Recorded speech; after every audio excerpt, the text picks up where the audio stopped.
대선 35일 남았습니다. 사전투표까지 치면 이제 30일 정도 남았을 텐데요. 한 달밖에 안 됩니다. 자, 그런데 대법원이 오늘 5월 1일 날 오후 3시에 이재명 선거법 재판 상고심 선고를 하겠다고 했는데요. 자, 이거 어떻게 보십니까?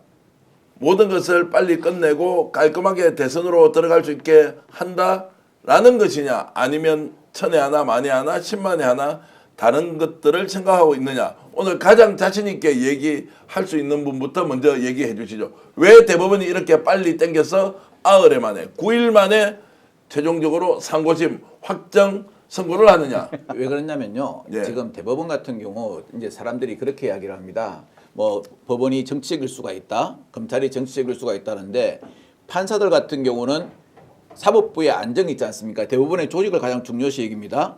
그런데 뭐냐면은 헌법 제84조에 임기중 불소추 특권이 있습니다. 예. 이 불소추 특권에 대해서 대법원이나 헌재 둘 중에 한 군데에서 결론을 내야 됩니다. 이 불소추 특권에 재판 중인 게 인정이 된다, 안 된다. 그러면은 대통령이 누가 당선되면은 지금 재판은 중지된다, 아니면 진행된다는 것을 갖다가 결론을 내야 되는 거거든요. 결론을 내야 되는데 이 지금 헌재로 안 넘기고 이건 대법원에서 결론을 내려고 생각하고 있습니다. 네. 내는데 이 결론을 내는 당사자가 상고심 계류 중인 사건을 가지고 있으면요, 이거는 공정한 심판이 안 되는 거죠. 그래가지고 상고심에 계류되어 있는 사건은 빨리 떨어버려야 됩니다. 떨어버려야 되기 때문에 이 부분은 뭐 어떤 정치적인 해석은 가능하면 저는 안 하면 좋겠고요. 대법원의 입장, 사법부의 입장에서 봐서도 사법부의 안정성을 위해서 헌법재판 지금 요번에 연구관 중에서 헌법연구관 3명이 추가했다 그러거든요. 추가된 게 뭐냐면은 헌법 84조에 대한 해석을 정확하게 해주기 위해서입니다. 그럼 해석을 해주는 것은 심판의 기능인데 자기가 갖고 있는 사건에 대해서 이것을 재판을 진행할 건지 안 할 건지를 해석하면 안 되거든요. 그래서 이걸 먼저 하고 아마 할 걸로 보이고요. 그 다음에 이제 사람들도 걱정하는 게 그겁니다. 아니 뭐 파기자판이라 그러는데요. 예, 대법원의 파기자판은 커피자판기가 아닙니다. 그렇기 때문에 절대 파기자판은 안 되고요. 이거는 파기자판이 할 수도 없는 사건이랍니다. 제가 딱 최근에 파기자판의 문제에 대해서 물어보니까 완전히 A가 범인인데 B가 범인인 게 밝혀진 경우하고, 두 번째는 어떠한 뭐 조세 재판이라든가 이런 것에 대해서 몇 프로, 예를 들어 15%를 줘야 되는데 15%의 계산이 잘못된 경우, 이런 경우는 딱딱 떨어지게 재판의 효율성 상하거든요. 하고 그 다음에 지금 전원회의를 2번 했거든요. 2번 했는데 보통 한 번은 뭐냐면은 소송 절차에 대한 형식적인 회의를 합니다. 그러니까 요번에 또 뭐가 있었냐면은 노태학 선관위원장에 대해서 기피 신청이 있었죠. 그런 걸 조정하는 회의를 아마 했을 겁니다. 그러면은 전원회의는 본심리 전화회의는 한 번 했다는 결론이거든요. 한 번 하고 뭐 이상한 결론을 낸다? 아마 이건 사법부가 위기에 처할 것 같습니다. 그래서 사법부는 물론 뭐 어떠한 정치적인 거, 우리가 사법부를 자꾸 정치로 끌어들이려면 안 되고요. 옛날에 어떤 그 대법관님이 이런 말씀하신 적이 있습니다. 사법은 정치에 관여하지 않는다는 게 교훈이라는 말을 한 적이 있습니다. 그러고 보면은 이번 사법부의 판결도 저는 합리적인 어떠한 5월 1일 날 판결이 날 거다. 저는 그렇게 생각합니다. 자, 혹시 다른 의견 계신 분 있습니까? 아니면 제가 좀 다른 의견을 질문을 좀 드릴까요? 네. 간단하게 이제 좀 의견을 말씀 주시면 이상우 기자도 지금 컨트레저 박한천 행정관님 말씀과 동일합니까? 워낙 뭐 논리 정연하게 말씀하셨고 거기다 좀 보태면 지금 시기적으로도 5월 1일 날 한다고 하면 그건 당연히 그 인용이 맞고요. 그리고 실제로 대법관 혼자서 하는 것이 아니라 최소한 6명을 규합을 해야 되는데 네. 이 6명의 역적을 어떻게 이 단기간에 지금 이틀밖에 안 남았는데 나라 파는 역적을 어떻게 6명을 단기간에 설득할 수 있겠습니까? 그건 네. 도저히 불가능하다, 시기적으로. 불가능하다. 네, 어떻습니까? 뭐 마찬가지입니다. 법률가들은 굉장히 조심스럽게 직업 양심상, 직업 윤리상 조심스럽게 말씀하시지만 저는 100% 상고 기각이라고 봅니다. 예, 예. 뭐 법률가 아닌 입장에서 편하게 말씀드리면, 자, 파기 자판 안 된다는 건 좀 전에 설명 주셨고요. 네. 양형에 대해서 정할 시간적 여유도 맞습니다. 안 되는 예. 거죠. 그럼 파기 환송이다. 그럼 상식적으로 보시자고요. 파기 환송하면 돌아가서 다시 오는 거예요. 파기 환송을 하는데 왜 이렇게 서둘러요? 그러니까 그냥 아무 때나 하면 돼요. 네. 나중에 세워라 내어라 가다가 하도, 왜냐하면 파기환송을 시켜서 다시 올 때 대선은 이미 끝나 있단 말이에요. 그거 한다고 해서 출마 못할 것도 아니고 그 다음에 84조 말씀하셨듯이 그건 항상 분리할 때에는 피고인의 이익으로 기본 아닙니까? 네. 그러면 압도적 다수설이 소추뿐만 아니라 재판도 중지된다는 게 맞아요. 압도적 다수설이기 때문에 파기환송이라 그러면 서두를 이유가 1도 없다. 그럼 남는 건 상고 기각, 네. 무죄 이거 하나밖에 없는 거죠. 그러니까 피법률가 입장에서 보면 이건 뭐 100% 상고 기각 아니면 이렇게 서둘러올 이유가 없다. 마지막 한 가지 파기환송하려면 그에 대한 그에 합당한 여러 가지 이유를 써야 된단 말이죠. 아무리 빨리 썼다고 그래도 지금 심리 한 번 한 셈인데 2번 중에서 한 번 한 셈인데 못 써요. 거기서 어떤 심리를 내용을 이 판결문에 썼단 말입니까? 이걸 갖다가 바로 앞에 대법관에서 나오신 분이 계시더라고요. 저보고 야 박관천 너 항상 그런 말 하지. 소 100마리 끌고 부산 가는 것보다 국회의원 2명 끌고 수원 가는 게 더 힘들다고. 그래서 그러니까 야 대법관 하나 끌고 양재 가는 게 더 힘들어 그러더라고요. 왜냐하면 자기 자존심들이 세기 때문에 이게 파기환송을 하면은 여러 가지 의견이 충돌한답니다. 충돌하기 때문에 이게 한 번에서 이게 딱 떨어지게 정해지지가 않거든요. 예. 따라서 어떤 분도 이렇게 그 불안해서 물어보시더라고요.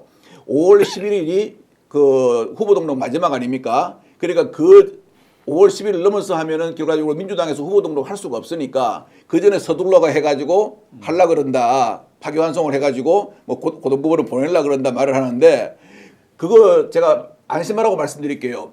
다시 여기서 그러면 고등법원에서 해가지고 다시 올라옵니다. 그러면 예를 들어서 당선 무효역이 되면 상고 안 하겠습니까? 바보가 네. 아니고. 그러면 선거하고는 전혀 아무 문제 없고요. 5월 11일, 13일 그 후보 등록하고도 아무 문제가 없습니다. 그냥 쭉 가는 겁니다. 쭉 가는 거기 때문에 이것은 아마 어느 정도 법을 아시고 하시는 분들은 전부 다 이해가 될 거라 생각합니다. 그러면은 일단 이제 기각이 되고 파기환송은 할 가능성이 없지는 않다.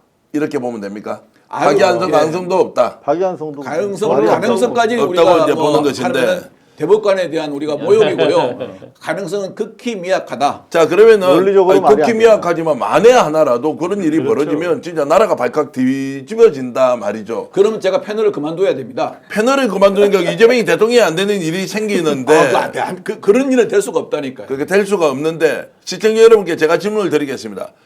그래도 만에 하나, 10만에 하나, 1000만에 하나 파기자판을 시킨다. 파기환송이 뭐 시간이 걸리니까 대선까지 가면은 자 이제 불소추 특권이 생기니까 대통령 되고 나면 이제 모든 재판이 중단될 것이니까 그건 따질 바가 아니고 만에 하나 파기자판. 파기자판이 되었다라고 하는 걸 저희들이 바로 드릴까요? 아니면 이 내용은 하지 말고 넘어갈까요? 시청자 여러분들이 좀 답변을 해 주시면 저희들이 거기에 맞춰서 아니 그래도 찝찝하신 분들이 계실 수 답변이 있으니까 뭐라 그러십니까? 아니 답변을 제가 예. 자 파기자판이 이제 혹시라도 되면 이런 방법도 있다라는 걸 말씀을 드리는 게 이거 좋을 빨리 그냥 건지. 시원하게 말씀해 주세요. 아니 그러니까 걱정하시는 댓글로 분들이 있어요. 넘어가세요 하지 마세요 넘어가요 너무 비약적인 상상은 하지 맙시다 넘어가시라 시간 낭비다 패스 하지 마라 야 택도 없는 소리 하지 마라 정교한 택도 없는 소리 하지 마라 이렇게도 주실 거예요. 왜 욕을 갖다 사서 듣습니까? 할 수도 있어. 상고기가 안 넘어가요.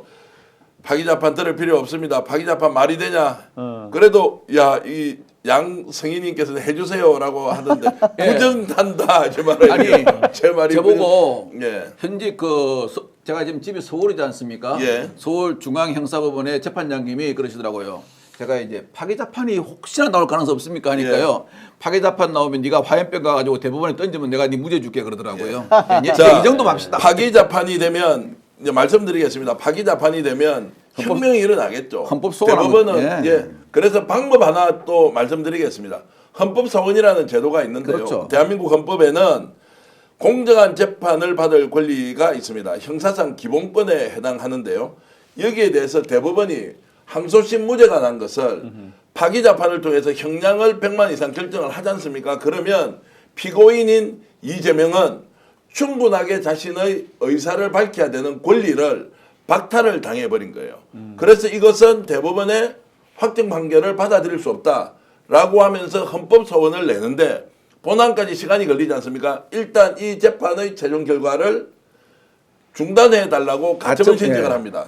그러면 지금 7인의 헌법재판관이 있거든요. 그 사람들이 신속하게 자 이제 2분의 1입니다. 그럼 과반만 하면 되니까 4명이 오케이 하면 이거 바로 중단됩니다. 이제 이 길이 있습니다, 여러분. 그래서 더욱더 파기자판은 못한다. 저 욕 좀 그만하십시오. 저는 진짜 천만의 일이라도 그런 일이 있을까 봐서 네. 피해 나가는 방법이 있느냐 없느냐라고 하는 것을 제가 아주 유력한 헌법학자를 통해서 이런 방법이 있으니까 이걸 알고도 대법관들이 파기자판을 한다. 그러면 대법원이 아니라 대한민국 사법부 다 문 닫고 국가 재건 새로 해야 하고 헌법재판소에 가서 깔끔하게 정리를 하면 대법원은 존재가 소멸할 것이다. 이런 말씀도 여러분께 그리고 드리려고. 파기자판을 아까- 가십니다 이 말씀이죠. 예, 네. 파기자판에 대해서 아까 우리 신 교수님이 형량 심사라 그랬잖아요. 예. 형량 심사를 하려면은 피고인에 대해서 의견을 반드시 청취해야 됩니다. 이걸 안 하면은 피고인한테 형을 선고하면서 어떠한 경우에도 형을 선고할 때는 피고인을 갖다가 무죄를 선고하지 않는 한 피고인을 불러가지고 피고인에 대고놓고 선고해야 되는 게 우리나라 형사소송의 절대적인 원칙이거든요.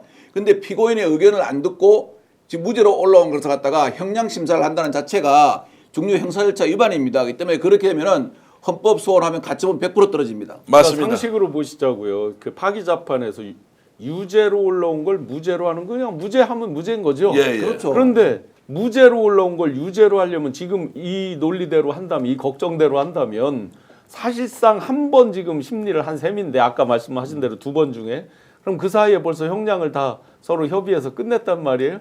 형량 심사를 따로 해야 되거든요. 아니 그러니까 예, 그 그것도 안 사이에 된다는 이걸 거죠. 그날이 선고니까 형량 심사까지 지금 끝났다는 거잖아요. 이론상 보면 예. 이제 불가능이죠. 그거는 넘어가시죠. 네. 자 이제 넘어가는데 야 그래도 전 대표님 최고입니다. 진짜입니다. 그러니까 길을 터주니까 파기자판 되면은 아무것도 안 된다. 그러니까 파기자판 하더라도 예. 살아날 길은 있다. 그런데 그런 일은 없다. 없습니다. 자 그래서 좀 더 나가 보겠습니다. 자 그러면은 이재명의 상고심에 대한 5월 1일 오후 3시에 이 결정에 형사소추와 관련된 문제를 끼워 넣어서 의견으로 낼 가능성이 있느냐. 쉽게 말씀드리면 지금 다른 재판이 진행되는데 대통령으로 당선되고 난 뒤에 자 수사는 당연히 할 수 없지만 재판과 관련된 것을 계속 할 수 있다 없다에 대한 의견까지 나올 수 있느냐 없느냐 어떻게 보십니까? 저는 그거는 대법원에서 미리 할 이유가 별로 없다고 보여져요. 예. 발생하지 않은 일을 미리 대법원에서 만약에 취임 이후에 우리가 그 소추에 대해서 관여할 수 없다 뭐 이런 식으로 미리 얘기할 필요가 없는 거 아니냐고요. 그리고 자, 박관천 행정관께서 예. 아까 중요한 말씀을 하셨지 않습니까? 그러니까 대법원에서 향후에 있을지 모르는 84조와 관련된 논쟁으로부터 스스로 자유롭기 위해서 자기 손에 있는 거를 던져놓는 거거든요. 예, 예. 그렇다면은 실제로 1, 2심에서는 계속 계류돼도 무관하다라고 하는 또 취지가 되는 것이죠. 자 보십시오. 예. 5월 1일 날 짧게 하고 예. 갑시다. 오늘 재밌는 내용 예. 너무 많은데 시청자 5월 1일 여러분들 날 선고하면요. 속도감 있게 가보겠습니다. 예. 대법원에 서류가 온 지 27일 만입니다. 예. 27일 만이면은 현재 지금 공선법 본안에 대해서 이걸 갖다가 검사의 상고유를 검토하는 데 있지 않습니까? 상고유를 검토하는데도 그 정도 시간이 걸립니다. 네. 헌법 84조의 현직 대통령 불소추 특권에 대해서까지 만약 그때 이 시간에 다 심사를 했다면은 이거는 졸속 심사라는 오해를 받을 수가 충분합니다. 그렇기 때문에 그거는 천천히 해석을 해도 되는데 단 하나 내가 심판인데 내가 공차면서 심판 호루라기 부르면 안 되거든요. 그렇기 때문에 이거는 따로 하지는 따로 하지 같이 하지는 않습니다. 예. 예. 자 그래서 이제 이 부분은 파기 자판에 대해서도 우리가 짚었고 예. 형사소추와 관련된 부분도 의견이 들어올 수 있는데 이 문제는 최종적으로는 나중에 헌법재판소에서 형사소추와 관련된 부분을 가려야 한다라는 이야기가 있고요. 대법원에서 할 겁니다. 이거는. 예, 대법원에서도 의견을 줄 수 있다. 자 이제 요건 좀 지켜보겠습니다. 대세와 관계 없다라는 이야기고. 자 민웅기 기자 오늘 저런 이제 5월 1일 오후 3시에 발표한다는 것에 대해서 이재명 후보는 지금 어떻게 지금 얘기를 하고 있습니까? 이재명 대표 같은 경우에는 뭐 이재명 후보. 예. 이재명 후보죠.